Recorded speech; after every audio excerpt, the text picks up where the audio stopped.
ಎಲ್ಲರಿಗೂ ನಮಸ್ಕಾರಗಳನ್ನ ತಿಳಿಸ್ತಾ ಇವತ್ತು ನಮ್ಮ ಎಚ್ ವಿ ರಾಜೀವ್ ಸ್ನೇಹ ಬಳಗದಿಂದ ಪರಿಸರ ಉಳಿಸಿ ಪರಿಸರ ಬೆಳೆಸಿ ಅಂತ ಹೇಳ್ತಾ ಇವತ್ತು ಕುವೆಂಪು ನಗರ 47ನೇ ward A to Z Kuvempu statue ಮುಂಭಾಗದಲ್ಲಿರ್ತಕ್ಕಂಥ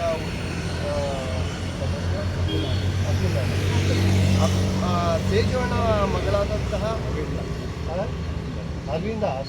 Arvind ಅಣ್ಣನವರ ಮಗಳಾದಂಥ ಅಕುಲ ಅವರು ಗಿಡ ಹಾಕ್ಬಿಟ್ಟು ಹೇಳ್ಕೊಂಡು ಈ ಭಾಗದಲ್ಲಿ ಅವರು ಮತ್ತು ಇಲ್ಲಿನ ಸ್ನೇಹಿತರು ಎಲ್ಲರೂ ಕೈ ಜೋಡಿಸಿ ಇಲ್ಲಿ ಗಿಡಗಳನ್ನ ಹಾಕಿದ್ದೀವಿ.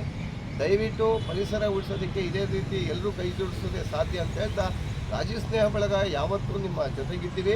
ಎಲ್ಲರೂ ಕೈ ಜೋಡಿಸೋಣ. ಪರಿಸರ ಇವತ್ತು ದಿನ ಬೇಸಿಗೆಯಲ್ಲಿ 38ರಿಂದ 40 ಡಿಗ್ರಿ ಹೋಗಿದೆ. ನೀವೇ ನೋಡ್ತಾ ಇದ್ದೀರಾ. ಎಲ್ಲರೂ ಪರಿಸರಕ್ಕೆ ಕೈ ಜೋಡಿಸೋದ್ರೆ ನಿಮ್ಮ ಪರಿಸರ ಇರೋದ್ರಿಂದ ಆರೋಗ್ಯನೂ ಇರುತ್ತದೆ, ನೀರಿನ ಜಲಾಶಯ ಹೆಚ್ಚುತ್ತದೆ. ಎಲ್ಲರೂ ಕೈ ಜೋಡಿಸಿ ಅಂತ ಸಹ ಕೇಳ್ತಾ ಇದ್ದೀವಿ. ನಾವು ನಿಮ್ಮ ಜೊತೆಗಿದ್ದೀವಿ ಅಂತ ಹೇಳ್ತಾ ಇದ್ದೀವಿ. ಎಲ್ಲರಿಗೂ ನಮಸ್ಕಾರ. ನನ್ನ ಸುಕುಮಾರ್ ಅಂತೇಳಿ ಪರಿಸರದ ಬಗ್ಗೆ ಏನು ಮಾತಾಡ್ತೀನಿ.